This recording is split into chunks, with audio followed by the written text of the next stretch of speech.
بسم الله الرحمن الرحیم.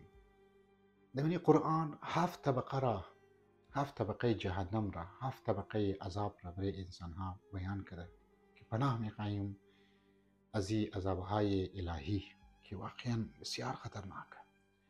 البته عذابها که بیان میشه این هم برای از لطف است که مو این عذابها را بشنوی و بای به طرف انسانیت، به طرف انسان شدو و به طرف خدا که است بایی مو در یک غفلت که است زندگی نکنی.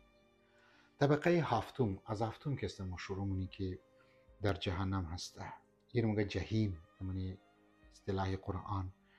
مگه اونایی که در ازی طبقه قرار میگیره یا در زی همو هفتم طبقه جهنم که است قرار میگیره، رو جهنمی ها مگه روی یک سنگ که است قرار میگیره که او سنگ اینقدر که است حرارت داره، اینقدر گرم است، اینقدر گرم است که مغز ازی و جمجمهشی سنگ تمام این مگه جمجمهش که اینها از حرارت که است اینها می جوشه، یعنی جوش میخوره، مغز سرش که است جوش میخوره از خاطر یزو سنگ. طبقه ششم که لظا مگه شیره مگه آتیشی است که حرارتش یعنی همو حرارت یمزو آتیش ششم طبقه پوست دست و پا و سر انسان را کسته از جایش میکنه، آو مونه، خطر خطرناک است.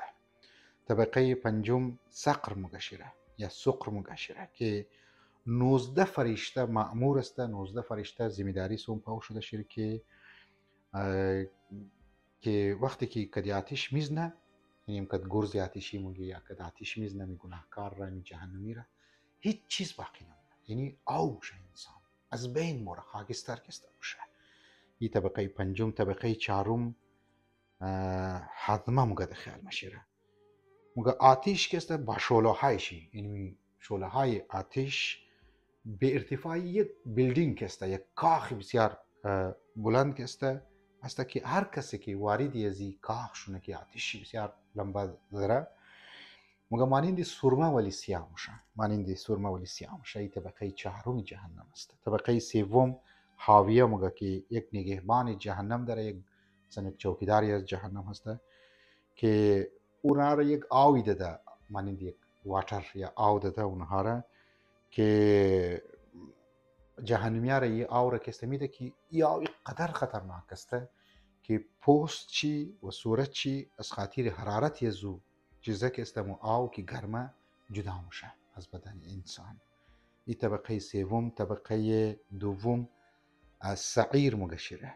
سعیر به معنی یک خیمه است که هر کسی که وارد از این خیمه شونه، این خیمه از بس که کلان است، در هر خانه از این خیمه مار و عقرب و جانورایی هست و یک زنجیرهایی که است وجود داره که جهنمیار که است که دزو بسته مونه دیگه زجر داده شیر مورد از منیزی خیمه شیره. از تمام که خطرناکیه طبقه اول که پایین ترین طبقه هسته که رمگه فلق. در این طبقه دردناکترین عذاب و آتش الهی هسته که دیگه این جایگاه ابدی انسان ها هسته، جایگاه همیشگی انسان ها هسته، هم فیها خالدون هسته. خدایا دزی روزها دزی شبهای بسیار بزرگ مو شما را حفظ کنه و مو طرف اخلاق بایی، طرف یک زندگی خدایی بایی. هر حال زنی من بسیار از انسان ها در خواب غفلت مبتلا هسته، بشریت در خواب غفلت مبتلا هسته. خداوند متعال مو شما را حفظ کنه و از این گناه ها محفوظ بیله. والسلام علیکم و رحمت الله و برکاته.